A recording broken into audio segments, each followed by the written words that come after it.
ngasi se April gi kang taraga nithoi 2025 ki tagi single jari bonda chanabi ama ngasi tagina sahi lising kya mamang tagi chanabi ni tagi sadbu changlapagi lamjong lai kramba hariba farmasi single gi ingai don singna patu paktokpagi mania duni mangdu uri basi wajib pindeng kami nasi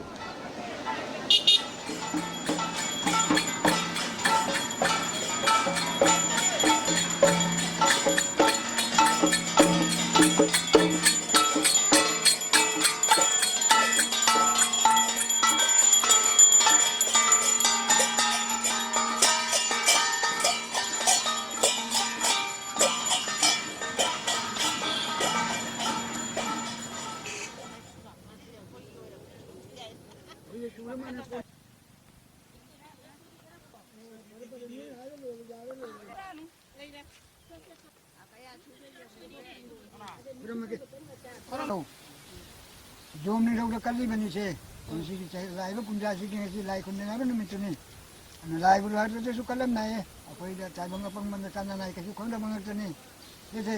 शू कल्ली से जोम नहीं no कल्ली नहीं लफू कल्ली से जो no कल्ली बने देखो मेरा कल्ली बामू कल्ली बपुन मशीन नो कल्ली बने खोट कल्ली से जो नो कल्ली नहीं केमा कबूक चीनी संगो चिंबा कल्ली से नो कल्ली बने अरे कोई ना masih kali bisa nanti nazana na ini lu sudah jam kalau ni nazana na ini sudah jam nazana na sudah jam kalau ni om kirim sini nama nama Islam kisah pun nama ini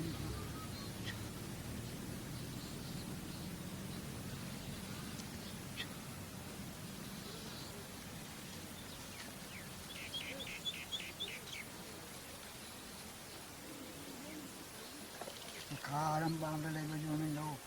nasi lain kumpulan ini nama kali di sini, ibu kali di sini nama kali ni, lapor kali di sini, lapu kali di nama kali ni, kumpulan kali di sini nama kali ni, yang tu lelai tinggal tu sini, tema kali di nama kali ni, tembak kabut sini, semua kali di nama kali ni, ada kena kali di nama kali ni, ayub kali di sini nama kali ni, kali bersih, kali malam ni, hal dan nak ni sisi yang kali ni,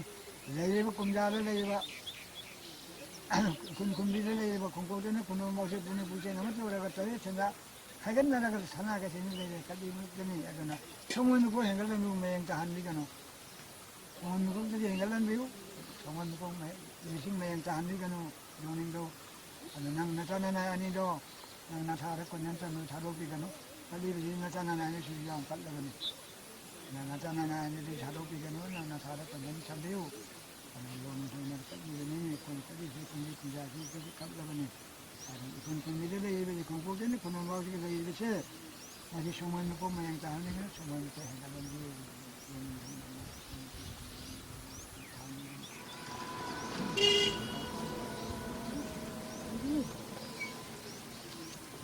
Namai